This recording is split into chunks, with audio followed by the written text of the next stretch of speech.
Okay. Today's studies were focused on a particular method called Furi Sode Jime.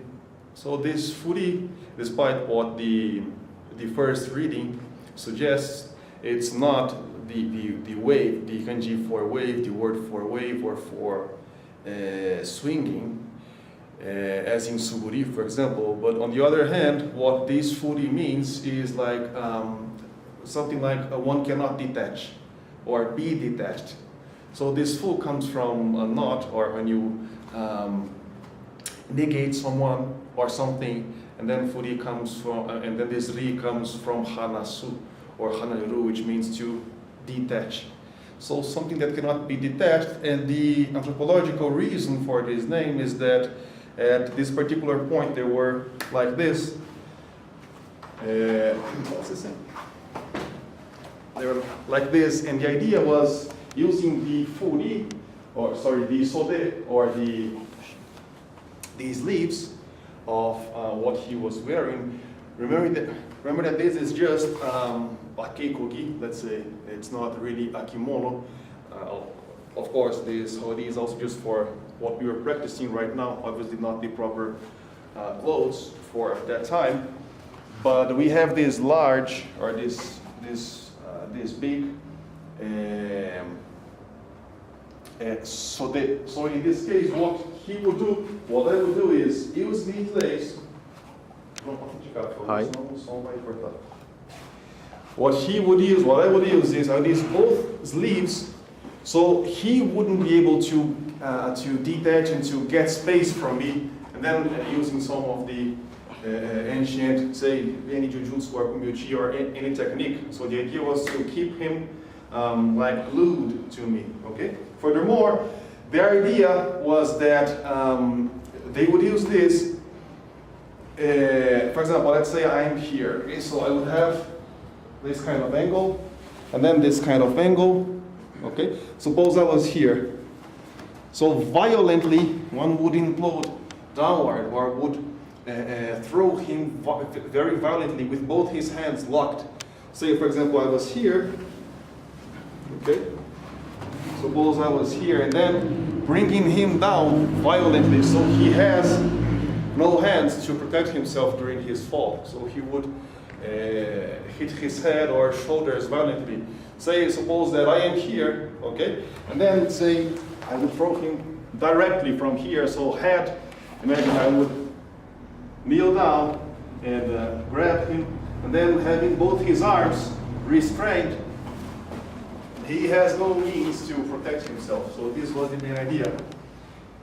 Also, it's important to have in mind that he would be on soils like Yama, or soils of mountains. I mean, the geography soils the geography of mountains and peaks and valleys. So the idea was using always the environment. The idea of the Shizen people at that time was using the environment just as rocks and everything, then using these objects as obstacles or impact points. So same thing happens if he's using, for example, a katana or something as usual at that time. So if we consider just, say, any techniques, whether of kumyoji when I was wearing and yoroi or jujutsu or any other technique that involves getting close to him and holding, he comes and cuts.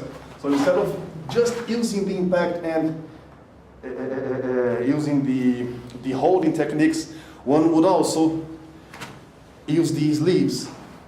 For example, say I'm here, okay, having these leaves, so he cannot use this sword to cut me. But what he would first do here is try to use his free hand, or to grab his katana once again, or to hold my own arm. So as he's here, I have already these leaves, the other's leave. So what I just, even if he holds strong, his base is still strong. Just what I need to do is have an angle like this, so I can just join both leaves here. Okay, and then having his head violently downward, which I will just relax right now because it has no means to fall. So I'll just do like this. Fair enough. So we have both hand and elbow locked, but we still have this dangerous position here, this dangerous weapon. So what I will do is I will turn him like this and then step over his wrist or his hand like this, so there is no way he could use his any weapon anymore. And I have a free tanto here. Okay, way downward. Okay, pressing downward, so there is no means of rolling or evading from here. So let's say there are three main techniques that are studied inside this method, and they go like this. If I use, we are here. Okay, so if I simplificar assim, por favor. When I'm here, so if I cross both arms like this, say I first have this, and then I'm crossing both arms. This is the posa. But the actual name of this position, of this part of this method, would be posa, which means crossed, furi, ryo, sodejime.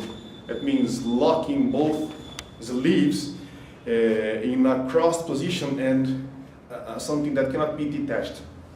Furthermore, a second way inside this method is by using the my preposition. So say we're here.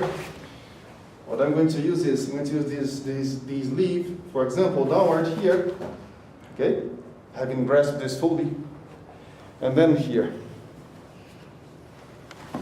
So for example, from this perspective, there is this. Okay? So this would be the my instance. And then lastly, there is the Ushiro instance, which is, for example, anything that, say, I am here, okay?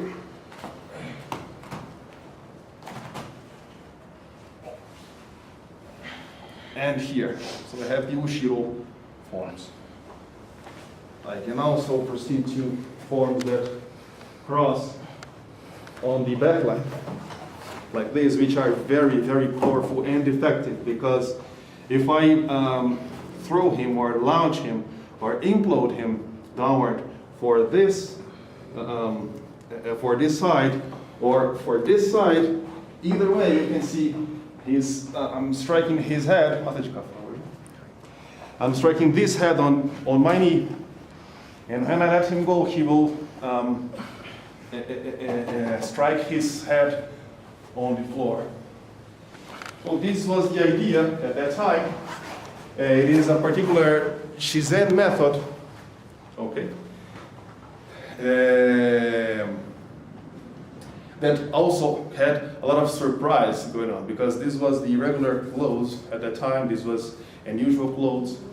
Those were usual clothes, and so it was quite unexpected that one would use the sode for keeping someone in such difficult positions. Okay, thank you very much.